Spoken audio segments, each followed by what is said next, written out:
J'espère que vous allez bien, j'espère que vous vous portez bien, j'espère que vous terminez bien cette journée du 20 juin 2023. J'aurais aimé qu'on soit au mois de janvier 2023, mais nous sommes déjà au mois de juin et l'actualité est en train de s'accélérer. Je vous avais prévenu que la visite et les annonces et le comportement et les déclarations fracassantes, irréfléchies et inconscientes de Abdelmajid Tebboune en Russie vont avoir un impact majeur sur les relations internationales de l'Algérie avec ses autres partenaires étrangers, notamment les partenaires occidentaux, et que ça va créer des coups de théâtre, des rebondissements, où ça va modifier les paysages des rapports de force dans la région, en Afrique du Nord. Ça va renforcer l'isolement de l'Algérie par rapport aux partenaires occidentaux, par rapport aux puissances occidentales qui vont se pencher maintenant plus facilement et avec une aisance particulière, une aisance décomplexée vers les ennemis ou les adversaires ou les partis qui sont opposés au régime algérien, puisque le régime algérien a visiblement choisi son camp, celui de la Russie de Vladimir Poutine, alors qu'il aurait pu être neutre, il aurait pu rester pragmatique, il aurait pu rester l'ami de tout le monde. L'Algérie a pour dogme, dans ses principes diplomatiques, dans ses us et dans ses coutumes diplomatiques, dans ses traditions, dans sa doctrine diplomatique depuis l'indépendance du pays, et de rester non aligné, neutre, et de traiter avec tout le monde et d'essayer de contribuer à dialoguer avec tout le monde pour avoir des bons rapports avec tout le monde. Ce n'est pas le cas de la Russie, ce n'est pas le cas de l'Algérie d'Abdelmajid Tebboune, qui a entre le 13 juin et le 17 juin dernier a clairement choisi de se positionner dans le camp de Vladimir Poutine en prêtant carrément allégeance à Vladimir Poutine. Et je vais l'expliquer, on l'a expliqué plusieurs fois, la manière avec laquelle les éloges adressés les éloges qui ont plu sur que la figure, le visage de Vladimir Poutine dans le discours, dans les prises de parole, dans les déclarations faites par Abdelmajid Tebboune à Moscou et à Saint-Pétersbourg, indiquent clairement que le régime algérien a cherché à demander, et il veut évoluer dans l'ombre d'un Vladimir Poutine en espérant que Vladimir Poutine le protège, lui fournisse des armes, lui fasse profiter de son droit de veto en tant que membre permanent du Conseil de sécurité de l'ONU. Il y a une allégeance, qui tue Tebboune qui va shkr, comme les louanges, il n'a pas tari les louanges qu'il a adressées à Vladimir Poutine, le portrait mielleux, il l'a caressé dans le sens du poil, يعني شيت له قص برك Tebboune et s'agenouille, يقول له يا سيدي تحيا سيدي Poutine, تحيا Poutine, يعني comment il a, même Poutine lui-même, revoyez les vidéos des interventions de Tebboune avec Poutine lui-même sur son visage, il y avait les traits de l'étonnement, il était impressionné, étonné, et même agréablement étonné, oui, mais il était choqué même par la servilité, par l'excès de zèle. Voilà, il y a eu un excès de zèle dont a fait preuve Abdelmajid Tebboune à l'égard de Poutine. Poutine le grand, Poutine le meilleur, Poutine le pacifique, Poutine le juste, Poutine le raisonnable. Alors que s'il est en pleine guerre, il a déclenché la troisième guerre mondiale, aussi Tebboune qu'il est juste, il est bien. Non, il n'a rien fait Poutine, il a juste déclenché la troisième guerre mondiale. Bien sûr, les Occidentaux ont leur part de responsabilité. Les Occidentaux ne sont pas des anges, ils ne sont ni miel, ni tout sucre. Mais de là à faire, mais il ne faut pas quand même perdre sa lucidité et il fallait rester neutre dans ce conflit qui oppose des grandes puissances dans ce monde. Nous, on est un pays petit, on est grand par l'histoire, mais on est un petit pays par l'économie et par l'industrie militaire, et du point de vue militaire et économique et technologique, nous sommes un petit pays. Le conflit, la troisième guerre mondiale déguisée à cause de l'Ukraine qui a commencé en Ukraine, il fallait rester l'ami de tout le monde. On est l'ennemi de personne, on est l'ami de tout le monde. Et l'attitude, le positionnement pro-russe et le discours anti-occidental de Abdelmajid Tebboune en Russie, Abdelmajid Tebboune لعبها شغل anti-occidental, anti-impérialiste, il soutient l'offensive russe en Ukraine, il لعبها زعما médiateur. Pourquoi tu joues tu peux pas jouer le médiateur quand tu reconnais à Poutine qu'il a bien fait, qu'il est juste, qu'il est raisonnable, qu'il est pacifique. Donc tu peux pas être sérieux, personne ne peut te prendre au sérieux, tu n'es pas objectif dès le départ. Dès le départ, tu as salué l'agression russe, et dès le départ, tu t'es aligné sur la ligne de conduite de la Russie. Alors qu'est-ce qui s'est passé? Les États-Unis d'Amérique viennent de réagir. vient de riposter. Les États-Unis d'Amérique, depuis hier, le 19 juin 2023, ont décidé d'offrir au Maroc 500 véhicules militaires. Un cadeau. Cadeau. La réponse du berger à la bergère. La réponse du berger à la bergère. Les États-Unis d'Amérique, sans faire du bruit, sans créer au scandale, sans faire des polémiques, sans faire de mise en scène, sans faire du sensationnalisme. Ok, t'es bon à choisir le camp de la Russie. Eh ben nous allons aider le Maroc, nous allons militariser le Maroc, nous allons soutenir le Maroc contre l'Algérie. Eh ben ça a commencé, 500 véhicules militaires américains ont été envoyés et offerts par les États-Unis d'Amérique, grande puissance de ce monde. Elle reste quand même la première puissance mondiale et la plus grande armée du monde. Et on voit bien comment les armes américaines et le soutien logistique et technologique et militaire américain, comment il a empêché les Russes de gagner la guerre en Ukraine. Je rappelle que pour le moment, la Russie ne contrôle que 18% du territoire ukrainien, alors qu'elle devait au départ déloger le gouvernement de Volodymyr Zelensky et dominer toute l'Ukraine et, entre guillemets, la propagande russe, la libérer de l'emprise des néo-nazis qu'on assimile les partisans les Ukrainiens qui étaient les partisans d'une Ukraine européenne occidentale ont été considérés comme des nazis. Les Russes ne contrôlent que 18% de ce territoire gouverné par les nazis. Pourquoi? Parce qu'il y a la puissance militaire américaine qui est venue au secours de l'Ukraine. Cette puissance militaire américaine va maintenant venir au secours du Maroc. Contre qui? Contre l'Algérie. Parce que le Maroc, il a un différend clair et assumé avec l'Algérie autour de la question du Sahara occidental. L'Algérie qui a rompu ses relations diplomatiques avec le Maroc depuis l'été, depuis août depuis août 2021, avec la série on est pratiquement au bord d'une guerre entre l'Algérie et le Maroc, espace aérien fermé aux avions marocains provenant du Maroc depuis septembre 2021, pas de relations diplomatiques, pas de relations directes, pas de dialogue entre les deux pays, que des menaces, que des exercices militaires, que des démonstrations de force, que des intimidations, que des pressions de part et d'autre. Et les États-Unis d'Amérique ont choisi leur camp. Puisque Tebboune a choisi le camp de la Russie, les États-Unis d'Amérique ont choisi le camp du Maroc. Alors, ces livraisons vont avoir lieu prochainement. C'est un premier lot, on parle d'un premier lot d'une valeur de 10 millions de dollars. C'est pas important, mais c'est la symbolique. C'est quand même 500 véhicules militaires. Ce n'est qu'un premier lot, d'après toutes les sources américaines citées par plusieurs médias marocains, notamment le Desk, qui est un média marocain le plus crédible en ce moment, qui est parmi les plus, en tout cas les plus neutres. Il cite un document du Comité des Affaires étrangères de la Chambre des représentants américaine qui révèle que cette première livraison entre dans le cadre d'un programme qui s'appelle le programme des articles de défense excédentaires.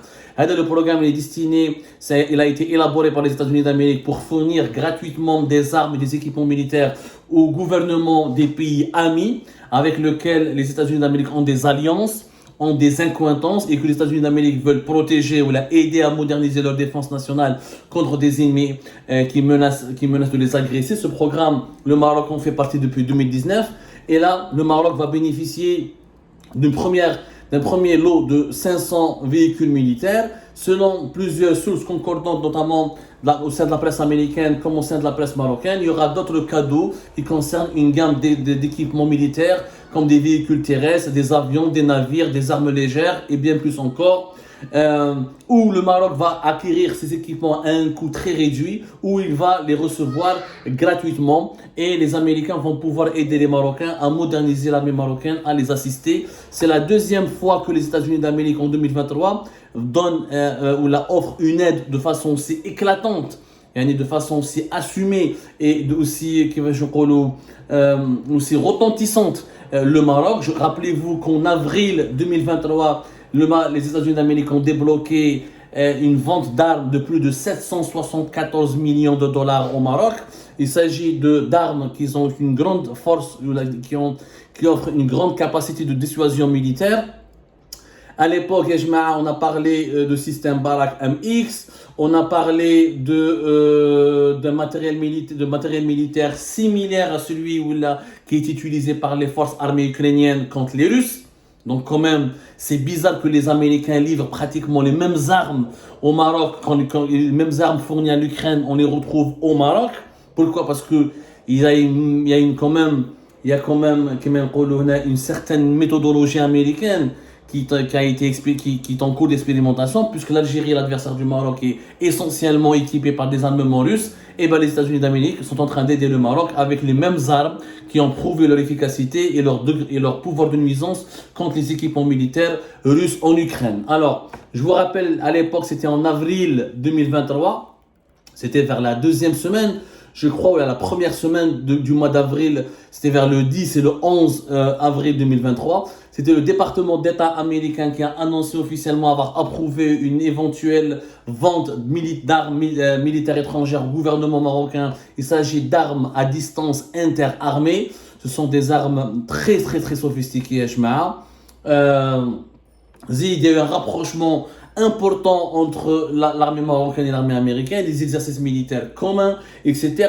Le Maroc qui renforce son alliance avec les États-Unis d'Amérique et qui utilise des F-16 alors que l'Algérie utilise les avions russes. Malheureusement, je suis en un chauffe au Lyon, c'est que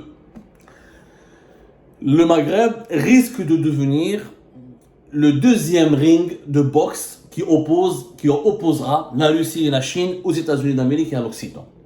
Ourani Khaïf, à cause de la politique agressive d'Abdelmajid Tebboune, est inconsciente, et à cause de son ralliement au camp de la Russie, et ben l'Occident a au Maghreb, en utilisant les divergences entre l'Algérie et le Maroc.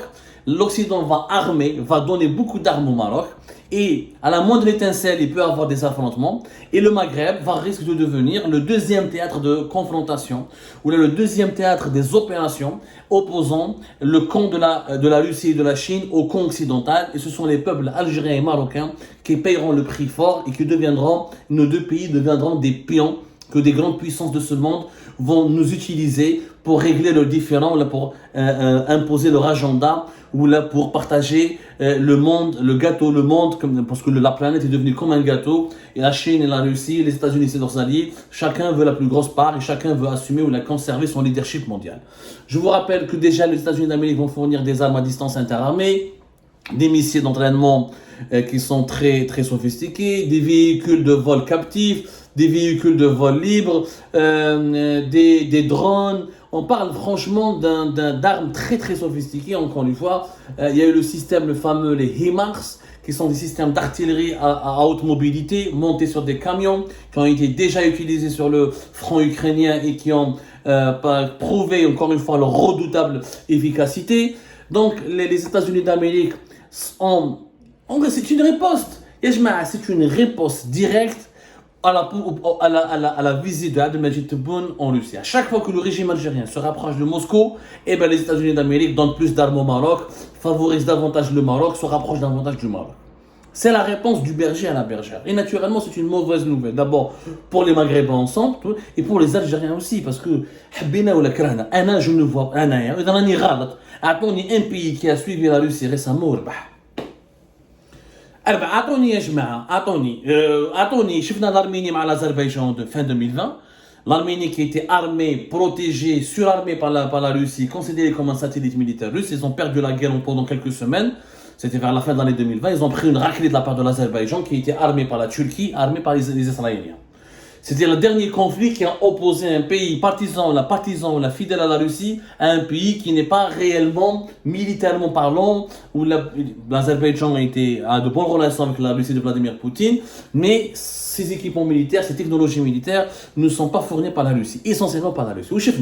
Le Maroc, l'Algérie, j'ai peur que ce soit la même reproduction du conflit arménien-azerbaïdjan. On aura un pays qui est dépendant des armes russes avec un pays que le Maroc qui est essentiellement alimenté et qui s'approvisionne auprès des puissances occidentales et des technologies occidentales.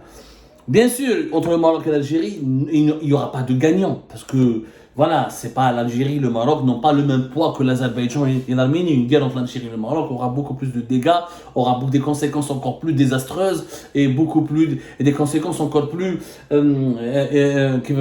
dangereuses pour l'ordre mondial d'abord et pour la sécurité de toute la région, l'Afrique du Nord et le bassin méditerranéen. Mais là, le rapprochement que les États-Unis d'Amérique ont averti, Depuis l'arrivée de la nouvelle ambassade des États-Unis d'Amérique en février 2022, Madame Elisabeth Morobin, elle a rencontré tous les hauts responsables algériens. Elle a fait du grand lobbying. Elle a fait une série interminable de rencontres. Elle a rencontré Tebboune, le Premier ministre, Saïd Chengreha, les généraux algériens, les services de sécurité. Attention, les États-Unis d'Amérique n'accepteraient jamais que l'Algérie devienne sans monologie en russe, que les États-Unis d'Amérique n'accepteraient jamais que l'Algérie devienne l'allié militaire de la Russie dans ce conflit. Qu'on aimerait que l'Algérie reste neutre. Vous voulez pas être dans notre camp, il n'y a pas de problème. Mais n'allez pas dans le camp des Russes. Ne faites pas de l'Algérie une base arrière à partir de laquelle des forces militaires russes, le renseignement russe, la puissance russe, la puissance de la Russie pourraient pénétrer et menacer directement les pays de l'Europe qui sont tous membres de l'OTAN, notamment de l'Europe du Sud, ou l'Afrique du Nord qui est quand même une région stratégique pour les États-Unis d'Amérique, où il y a beaucoup d'intérêt pour les États-Unis d'Amérique, notamment depuis le début du conflit libyen et les bonnes relations entre les États-Unis, l'Égypte et le Maroc. Les États-Unis d'Amérique, l'administration Biden n'a pas cessé d'avertir, de faire de la pédagogie, à la fois de menacer, d'avertir et d'essayer de séduire le régime algérien pour qu'il conserve une neutralité ou pour qu'il reste dans une position pas dangereuse vis-à-vis des pays membres de l'OTAN, c'est-à-dire qu'ils ne deviennent pas une caserne russe. Voilà. Ce que les États-Unis d'Amérique ne voudraient pas, c'est que l'Algérie, en favorisant une alliance militaire avec la Russie, ça deviendra une deuxième série. C'est-à-dire des bases militaires russes en Algérie, des déploiements des forces militaires russes en Algérie, les forces Wagner qui passent par le territoire algérien. Ça, les Américains ont dit clairement qu'ils ne l'accepteraient jamais. Jamais. Et la première réponse des Américains et le premier avertissement sérieux, c'était les menaces arborées par certains sénateurs et députés américains qui ont demandé de sanctionner l'Algérie vers septembre 2022 pour son alignement, et pour ses achats massifs des armes russes.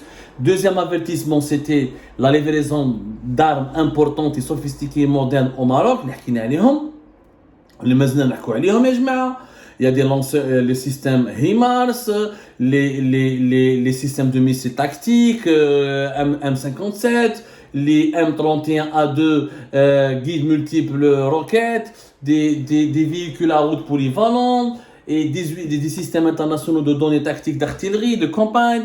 Et les nouveaux 500 gratuitement, les 500 véhicules militaires gratuitement offerts au Maroc à partir de ce mois de juin, fin juin 2023.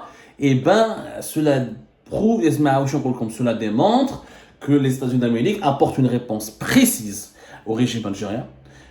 On n'hésitera pas, la réponse est claire, on n'hésitera pas à donner toutes les armes nécessaires au Maroc pour que non seulement ils puissent se défendre, mais aussi c'est des armes d'agression, pour qu'ils puissent aussi faire mal à l'Algérie. Et là, ça va déséquilibrer les rapports de force entre l'Algérie et le Maroc, parce que pour le moment, l'industrie militaire russe n'est pas capable de fournir les armes réclamées par les généraux algériens. L'armée russe, elle est embourbée dans le conflit ukrainien. Elle a elle-même du mal à fabriquer ses propres chars, ses propres avions et ses propres munitions. Je vois mal comment la Russie pourrait fournir beaucoup d'armes en Algérie au cas où d'un conflit éclate dans notre région et il oppose à un autre pays soutenu par l'OTAN ou les États-Unis d'Amérique. L'avertissement, il est clair. C'est troisième avertissement maintenant. Je pense qu'il n'y a pas l'adage, il n'y a pas 203, il n'y a pas de 304, mais après cette offrande militaire au Maroc, nous allons assister, je pense, à une escalade entre les deux pays. Parce que le régime marocain va bomber le torse, il va se sentir davantage en sécurité. Donc le langage, les provocations entre les deux pays vont monter crescendo. Et les États-Unis d'Amérique n'hésiteront pas, encore une fois, à donner plus d'armes, à militariser, à s'impliquer même militairement au Maroc, parce qu'ils vont considérer l'Algérie comme un éventuel théâtre des opérations dans cette guerre globale et globalisée menée contre la Russie de Vladimir Poutine. Rabbi Jibel Khair, voilà ce que Abdelmajid Tebboune est en train de récolter, cultiver davantage de tensions et de problèmes dans notre région, alors que notre pays a suffisamment de problèmes à gérer. On aurait pu rester neutre dans ce conflit qui oppose la Russie à l'Occident, et on aurait pu être un bon intermédiaire. Au lieu de cela, Abdelmajid Tebboune et son entourage sont en train de faire de nous un pion de la Russie et de facto une cible privilégiée pour les puissances occidentales.